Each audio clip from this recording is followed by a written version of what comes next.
The largest city in the southern sector of Australis lies at the closest point of inhabitants to the Verdant Forest and a ripe target for devouring biomass to feed the growing organisms hidden within the forest. The hive mind has sent a massive horde of creatures to attack the small city. To this end, it has sent a subterranean force led by a powerful Trigon Prime to ravage the city's defenders from underneath them. The local Imperial forces rally to drive the creatures from the streets, only to be surrounded from all sides by emerging creatures. The primary target of the Tyranids attack is the heart of the city's defense, a command bunker housing the city's communication system, coordinating the defenders. So welcome to day 7? Six. Six. Day 6 of Australis. Day 6 of Warzone Australis. Today we have Tyranids versus Imperial Guard. The mission is called... The Ruins of New Adelaide. So these are the armies that we'll be playing with today. I will be playing the Imperial Army, and Jay will be playing the Nid Army today. Yes. Just to change things up a bit. Change things up. It's the first time in the Nids. I have been practicing a little while and breeding up armor, so I think I should be able to do it. Alright, so onto the lists. So for the Imperial forces, we have a legal, what do you call it? CAD? CAD, yeah. Well, it's battle forged, because everything in here is in something. Yep. We have a legal battle forged army, consisting of 3 formations. Yeah. So the first formation is an Emperor's Wrath Artillery Company. So the artillery company is led by Major Griffin.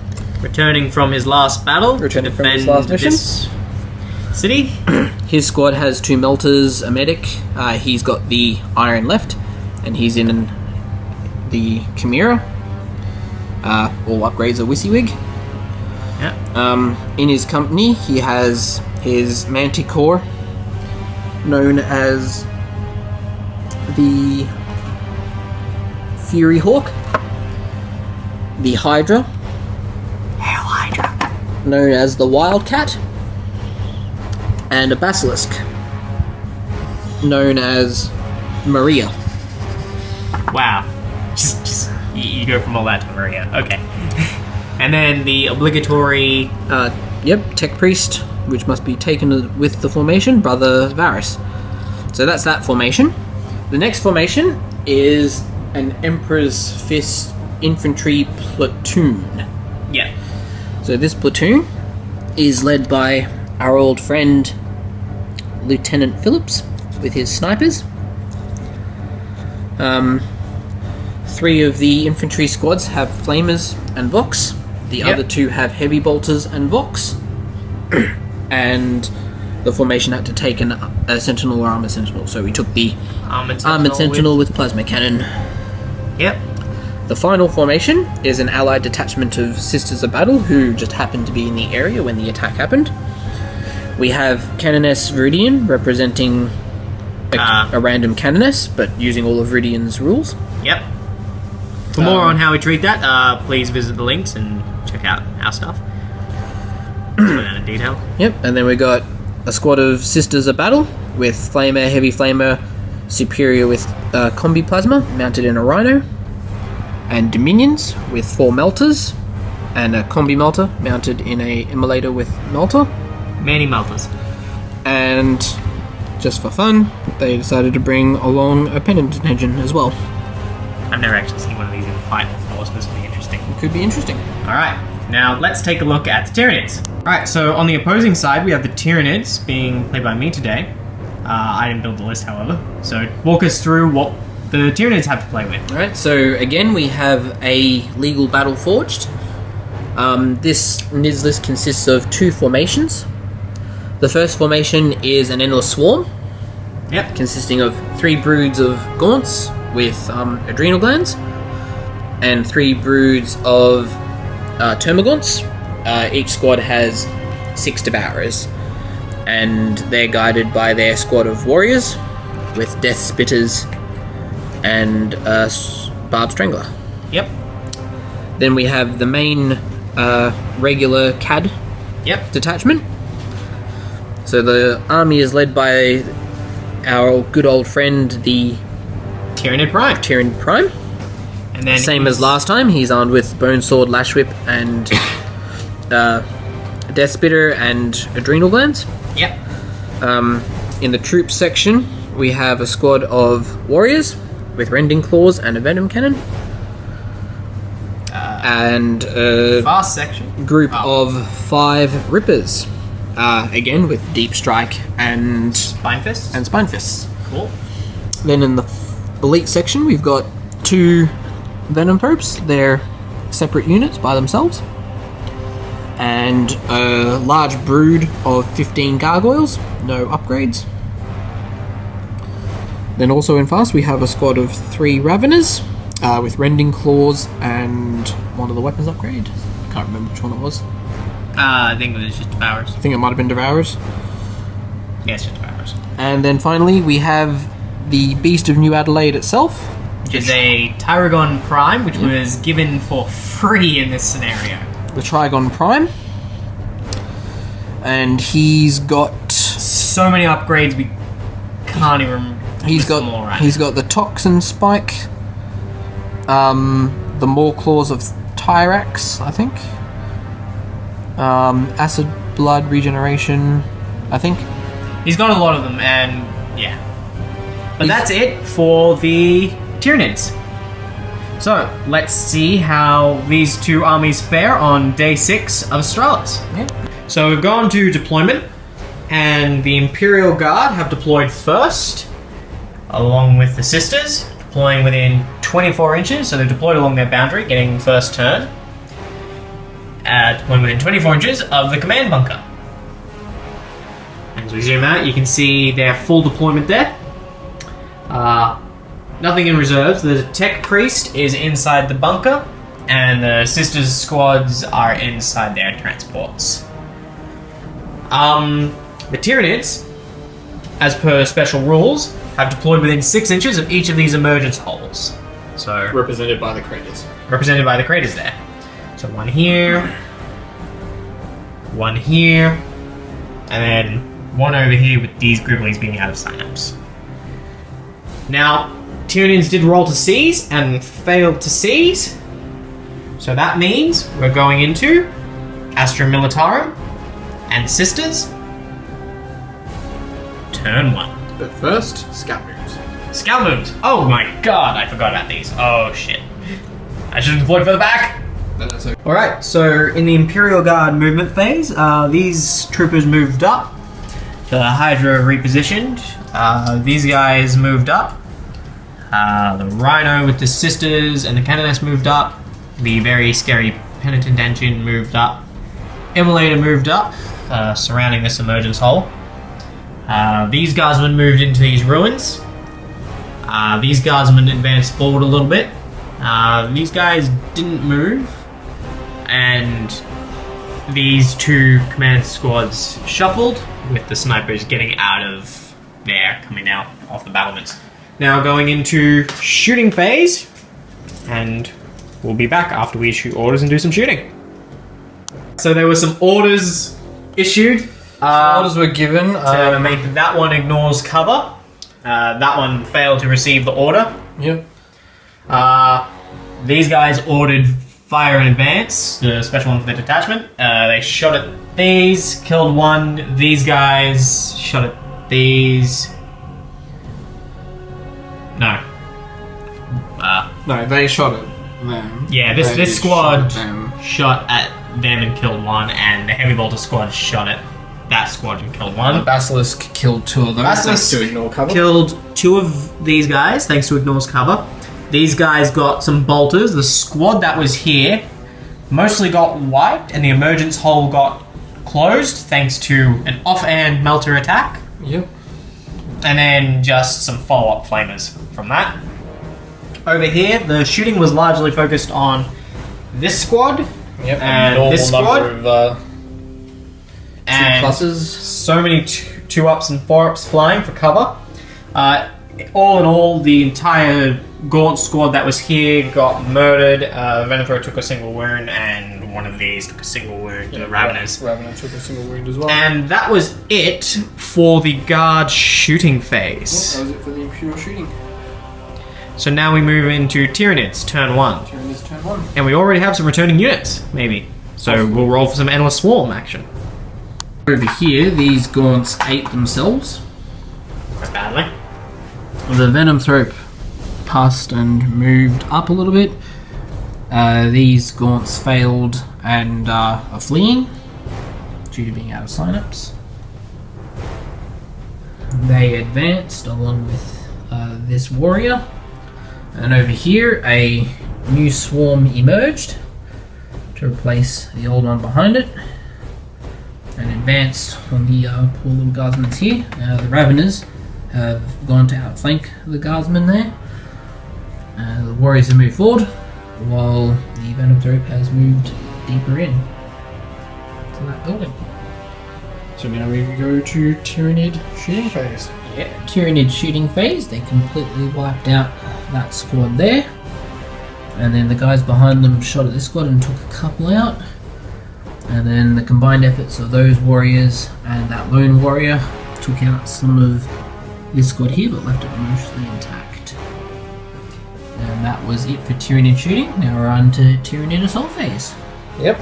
So at the end of the Tyranids shooting phase, the Raveners completely ate that squad there. Yep. And then over here, these gaunts failed to inflict any wounds, even with their adrenal glands. So that is the end of the Tyranid assault phase. On to Imperium forces, turn 2. So in the Imperium turn 2, with this hole closed over here, the Sisters and the Guardsmen have repositioned to head after the Tyranids over here, with the Sisters piling out to get their fire and everything, and this Guardsman squad and the artillery in the back repositioning for bettering fire solutions on these. So this is going to hurt.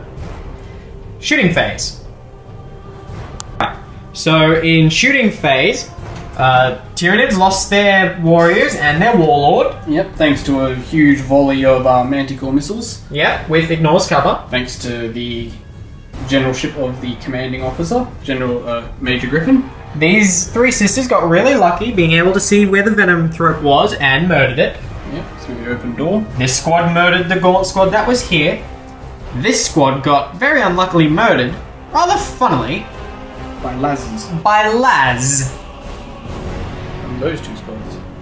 And then a few pot shots were had at this crater and the Gaunts.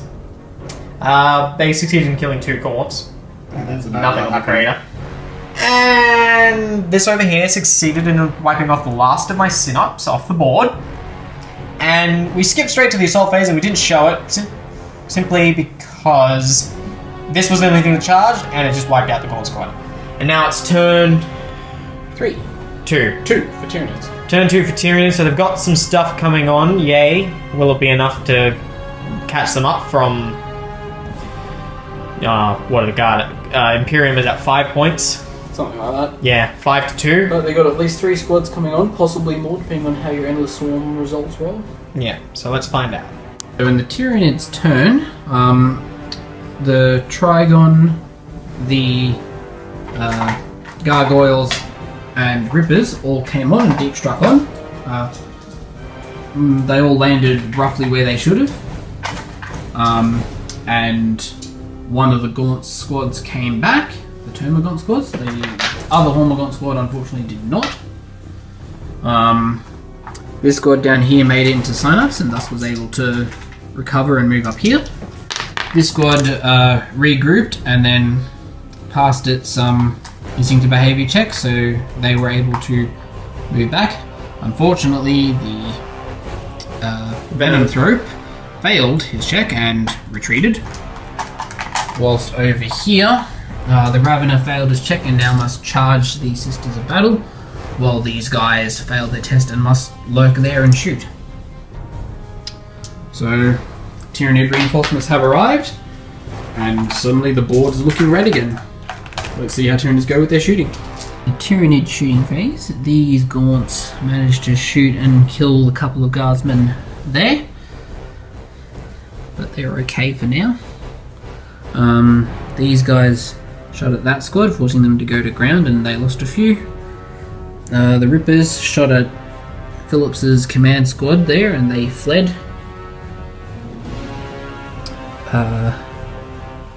These Gargoyles shot at the remnants of the Heavy Bolter squad there and killed them. And the Gaunts up there shot at the Sisters and managed to kill 3 of them. Oh yes, and the Trigon fired its electric pulse at the Sisters' Dominion squad and killed 2 of them. So now it is time for Tyranid Assault phase. So in the Tyranid Assault phase, the Ravener was forced to charge the Sisters thanks to its instinctive behaviour. However, the Sisters did manage to hit with their Overwatch and kill it before it got to them. Meanwhile, over here, these Gaunts charged in. One of them died to Overwatch thanks to the Wall of Death. And then they had a 1-all draw, so that combat will continue into the next turn. So next will be turn 3. Will the Imperial Guard be able to hold back against the beast itself? We'll find out soon. Alright, so Imperial Guard, end of movement phase. Everything's sort of shuffled around to recounter the emerging things. This Sentinel is going after the bunker. These guys are going to go shoot at gargoyles. The Warlord, Major Griffin, has gotten out. These guys regrouped, and now the Pentian engine is going after the beast. Yeah, things aren't looking good for the Tyranids. Their subterranean assault isn't going quite as they planned. Alright, so it's the end of the shooting phase for the Guard. They managed to glance and pen this, reducing it to AV10. So the crater is almost gone. So the emergence hole is almost gone, almost netting you more victory points. But you just way in the lead. The Gaunts took some casualties from that as well. The Gargoyles have had some shots put into them. The Beast has been relieved of 2 of his wounds, thanks to Melters and Heavy Bolters. Yeah, these have been largely chipped away. A lot of things are shot at them and missed, and these guys went to ground and didn't suffer a single wound from the Manticore. Manticore, yeah. Yes. And now we go into the assault phase. So we'll be back after that. In the movement phase, the Tyranids have all advanced, going for a last-ditch attack to try and wipe out as many Imperial units as they can. We'll see how they do. Next is the shooting phase. In the Tyranids assault phase, the Trigon, also known as the Beast of New Adelaide, assaulted in and killed all of Major Griffin's compatriots. The Canoness finished off the Gargoyles, and Griffin himself actually managed to do a wound to the mighty beast. Meanwhile, over here, those remaining Gaunts, one was killed and the final one fled and was caught, resulting in a win for the Guard over there. And basically at this point, it's game over for the Tyranids, as they were unable to kill enough things in this turn. And with all these vehicles just sitting around and nothing coming back until another turn, and everything else either fleeing or very easily destroyed, we're looking at a tabled game. So the Imperial Guard claim their first victory in Warzone Australis. Yes, first victory for the Imperial factions. They managed to hold Adelaide off against the mighty beast, who will no doubt burrow back and flee the scene until it can exact its revenge. This week, we're probably not going to... hang on, we'll go to MVPs. Thanks for watching. Stick around for MVPs. For MVP, MVE, and so most valuable unit, selected by the Imperial Guard player for the Tyranids, is the Rippers. They came in accurately, they mulched infantry, and they did their job well, like they always do. Good old Tyranid rippers. And then the Imperial faction's most useful unit was given to a single melter chick who, with an offhand attack, destroyed a bunker and got 3 victory points for the guard in their first turn, without even really trying. And then the most useless units, it goes to the Tech Priest, who was in the bunker, who wasted 3 Strength 8 shooting with either missing or not doing it. And then the most useless unit for Tyranids was the Warlord, the Tyranid Prime, who just couldn't move through cover and as such got mulched. He failed. He failed at life. And he deserves to be there. And that is it for day 6 of Warzone Australis. We will see you next time.